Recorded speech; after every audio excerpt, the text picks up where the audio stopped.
Did you know the latest Bond watch to come out is from Tag Heuer?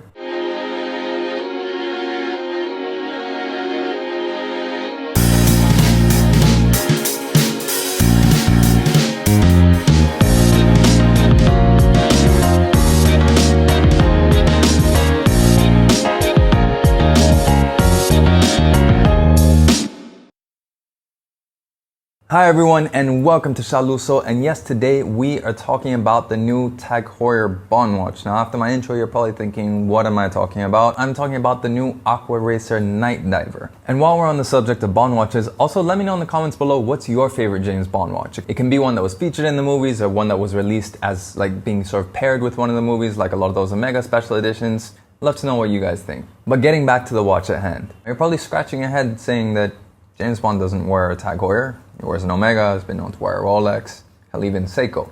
But in the 1987 Timothy Dalton film The Living Daylights, he wore none of those. He wore a Tag Heuer 1000 in black PVD with a luminous dial. And despite the fact that the Tag Heuer Bond relationship only lasted one movie, and honestly it was really only one scene that you saw it right in the beginning, but that still counts. And the interesting thing is that obviously in the last few years we've seen No Time to Die delayed over and over again, and Omega still pushing very strongly their new Diver 300M for that particular movie. Tag Heuer is definitely capitalizing on the excitement and through a nice little loophole because they haven't had to pay any sponsorship money to fund any films, not recently at least.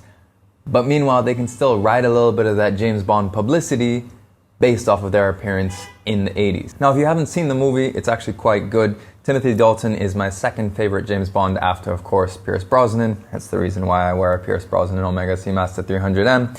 But definitely what he did bring was a lot more authenticity and grittiness to it. And the particular scene in which the Night Diver shows up, it makes a lot of sense. You know, it's a blacked out watch with a very easily legible dial because the whole dial is luminescent. It's not that expensive because let's face it, if you're talking tactical gear, you're not going to be wearing a luxury watch. And at that point, Tag Heuer was even more accessible than it is relative to now. So it actually was much more realistic in that sense that he would wear that instead of a pricey Rolex or a pricey Omega. But let's talk about the release from Tag Heuer now. Well, if you look, it is very clearly a spiritual successor to that Tag Heuer 1000. And the Aquaracer in itself is a spiritual successor to the 1000 and the 2000 series Tag Heuers as well. So it makes sense they use this as a platform. But what I love is that this is a modern reimagining done right. It's not like they made a full-on homage or took too many vintagey cues. Instead, they took what made the Night Diver so special and just brought it onto the existing model.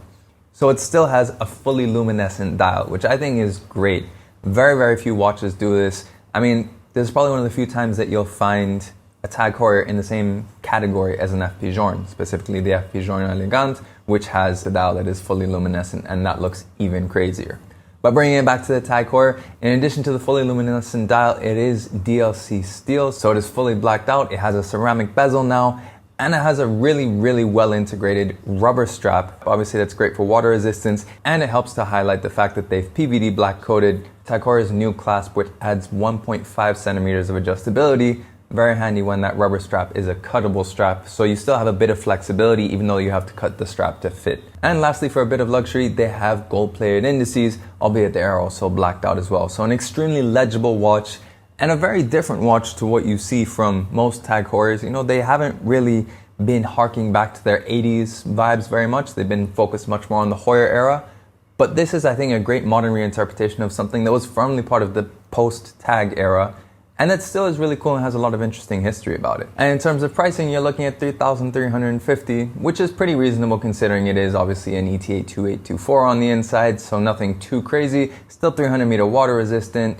I'm not a big fan of the Cyclops eye, but you know, it's got a date, so it's practical in that sense as well. I think this is a great everyday watch, and it definitely nails that tactical look and is a great way to get a Bond watch that has a bit more of a story behind it versus all of the countless watches that have been made by Omega as just special editions. Now, I love all of those, but they are a bit cheesy. This was a bit more down to earth, you might say, and it is a little bit of a niche. It does have a bit more of a story to it than just a watch that was co-released with the movie. But let me know in the comments below, what do you think of the new Aquaracer? And also, what is your favorite James Bond watch, be it special edition or just featured in the movies? What movie did it come from or was it associated with? And what do you want to see in the future when it comes to James Bond and watches? I'd love to see your thoughts and opinions in the comments below.